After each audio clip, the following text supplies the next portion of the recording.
aglonema tambah murah. Buat kalian yang aglonya mulai guguran ya, itu kalian bisa beli lagi kok ya kan. Apalagi sekarang harganya aglo itu udah nggak semahal kemarin. Nah ini dia aglonema Rinjani ya. Rinjani ini baru saya beli online ya, karena menang lelang. Jadi memang random, sesuatu yang random banget. Akhirnya udahlah saya coba aja. Lagian murah juga. Kalau nggak salah saya nggak nyampe 100.000 untuk satu pot tanaman ini. Padahal dulu guys ya, Rinjani ini satu pot bisa sampai 1,5 juta. Yang sekecil ini minimal 700.000. Nah hari ini kita bongkar ya tanamannya. Ini baru saya beli. Ini masih di dalam pot aslinya. Buat yang sering nanya sama saya, Bu itu beneran tuh tanaman yang baru dibeli langsung dibongkar? Kalau saya langsung bongkar ya. Dan tapi ini syaratnya gini nih, kalian tanya dulu sama sellernya, ini tanamannya udah berapa lama ditanam gitu. Yang jeleknya itu kalau misalnya si seller melepas tanaman yang baru di cutting alias baru dipotong. Kalau tanaman yang baru dipotong itu jangan langsung kalian mau terima ya. Ditahan dulu aja di sellernya kurang lebih sekitar 1 bulan gitu kan, baru bisa kalian kirim ke tempat kalian. Maupun itu dekat, lebih baik seperti itu untuk mengurangi stres tanaman. Nah ini bisa kelihatan di sini ya. Ini potongnya udah agak lama tuh. Nih kalian bisa lihat dari apanya guys? Dari akar barunya nih. Akar barunya 1, 2, 3, 4, 5, 6, 7. Nah ini kurang lebih mungkin sekitar 1 bulan ya. Ini sudah ditanam di potnya yang sekarang ini. Jadi kalau saya dapat tanaman kayak gini selalu saya cek dan recheck. Sebentar saya cuci. Nih guys ya, ini ada namanya bonggol tua ya, alias bonggol tunasannya. Ini mungkin anakan samping yang dipisah dari induknya, mungkin juga tanaman yang ditanam dari bonggol. Gak tahu kita petaninya bagaimana, tapi sepertinya sih ini tanaman yang dari anakan samping ya, lalu dipisah. Coba kalian lihat guys nih, coba lihat ya, ini di zoom. Ini enaknya kalau misalnya kita bonggol tua kayak gini ya, ini udah ada mata tunasnya lagi satu nih. Jadi kita beli satu tanaman dapat bonggol tua kayak gini, sebenarnya ini rezeki ya, ini rezeki. Kenapa saya bilang rezeki? Ini bisa menumbuhkan tunas baru. Jadi yang ini bisa kita mandirikan.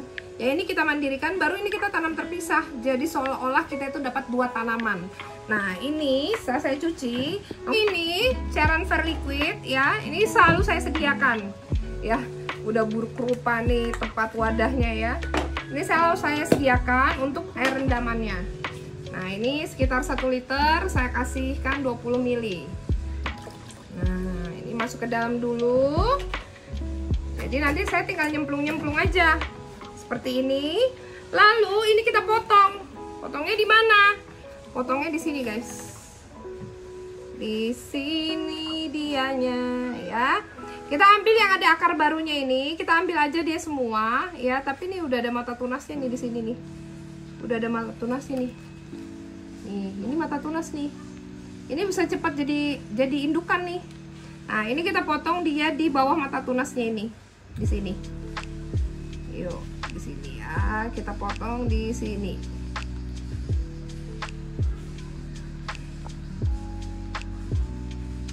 Jadi jangan sampai kena mata tunas. Kalau akarnya yang terpotong mah nggak ada masalah tuh. Akhirnya ini saya membawa akar baru semua guys. Tuh cantik kan. Lalu ini kita rendam di dalam Fair Liquid. Ini sambil kita cek batangnya. Batangnya ada masalah nggak? Ini sejauh ini nggak ada ya. Nah ini coba lihat ya guys. Tahan kelihatan. Ini di batangnya ini ya sudah mulai ada spot-spot coklat. Udah ada mulai spot-spot coklat. Karena apa? Ini udah nempel di bonggol tuanya. Kemungkinan sudah mulai ada masalah yang naik. Karena itu kalau tanaman-tanaman yang seperti ini, setelah kita tanam nanti 2 bulan kemudian itu harus kita potong. Jadi dia nambah sekitar 3 daun, itu harus langsung kita potong. Kita tinggalkan daun pancing supaya menjauhkan dia dari sumber penyakitnya ini tadi ya. Jadi supaya dia bisa tumbuh dengan baik. Jadi kalaupun ngeriset, itu biasanya saya ngerisetnya minimal 2 kali. Ini saya cemplungin di dalam sini. Lalu yang ini ada beberapa mata tunas ya guys. Ada beberapa mata tunas, berarti 1 ini. Oh, yang tadi sudah saya bawa ya. Ini ada 1 di sini ya. Ada 1 di sini dan mungkin nanti dari sini bisa muncul lagi. Dari sini ya. Dari sini mungkin ada, oh ya ini ada ruasnya lagi. Dari sini bisa muncul lagi nih, dari atas ruasnya ini. Tapi itu biarlah menjadi rahasia ilahi ya. Jadi ini tinggal kita potong bonggolnya, kita buang aja akar lamanya seperti ini. Kenapa Bu dibuang akar lamanya? Ini untuk mengurangi resiko pembusukan dari si bonggol, karena nanti akar ini akan membusuk. Daripada nanti akarnya membusuk jadi masalah ke tanamannya, lebih baik saya buang aja akarnya. Toh saya mengharapkan dia akan tumbuh akar yang baru seperti ini. Ya, di sini ada satu tunas, jadi saya membiarkan tanaman ini tumbuh dengan akar yang sangat minimal ya, daripada jadi penyakit seperti ini. Ya, ini akarnya cuma sisa segini. Akar ini yang hijau ini nggak apa-apa, nggak ada masalah. Ini karena kena sinar matahari aja paling ini ya. Ini kita cemplungin lagi, dan ini kita rendam selama 30 menit sebelum kita tanam. Kita siapkan dulu fermentan babynya ya. Nah ini ya, habis itu sudah kita rendam kurang lebih 30 menit ya. Ini langsung kita kasih sama povidone iodine ya. Kebetulan kapur sirihnya habis. Biasanya saya pakai kapur sirih ya. Buat kalian yang mau pakai sida-sidaan boleh ya, tapi biasanya kalau pakai sida-sidaan pakai alat pengaman ya. Nah, alat pelindungan diri. Nah ini tinggal ditutup kayak gini sih ya. Lalu ini ya kita tanam. Nah ini tinggal kita buka aja nih fermentan babynya. Biasanya untuk tanaman-tanaman kayak gini nih saya pakaikan fermentan baby ya. Bagian bawah karena ini lubangnya besar kayak gini, itu biasanya saya kasihkan fermentan cube bagian bawah sedikit. Lalu ini saya masukkan fermentan babynya dalam sini. Saya masukkan gini. Nanti ini ya 2 bulan lagi bisa kita panen lagi nih.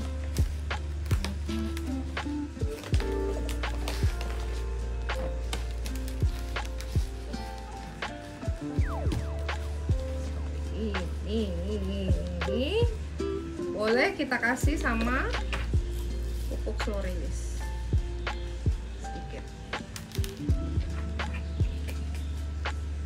Lalu tinggal kita masukkan.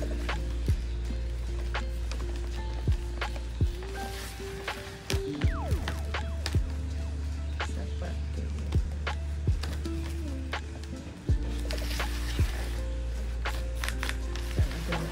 Buang. Sudah. Lalu yang bonggolnya itu kita tanamnya terpisah ya. Kita tanamnya terpisah. Kalau kalian ada spidol bisa kalian tandain ya. Bisa kalian tandain ininya, potnya. Atau kalau misalnya punya stiker bisa di stikerin ya. Seperti ini. Lalu ini kita tanam ya. Kita tanam seperti ini. Kalau saya sendiri sih biasanya sih saya benamin aja ya guys. Saya benamin aja, tapi jangan terlalu dalam benamnya, paling sekitar setengah senti lah. Nah, nanti kalau misalnya udah ada tunasnya, udah mulai naik gitu ya, baru nanti saya kasihkan pupuk slow release, baru saya tambahin medianya sampai dia sekitar 4-5 daun baru saya panen. Ini dia sudah selesai, tinggal disiram, baru kita siram dengan fermentan. Selamat mencoba, semoga bermanfaat. Happy gardening with fermentan.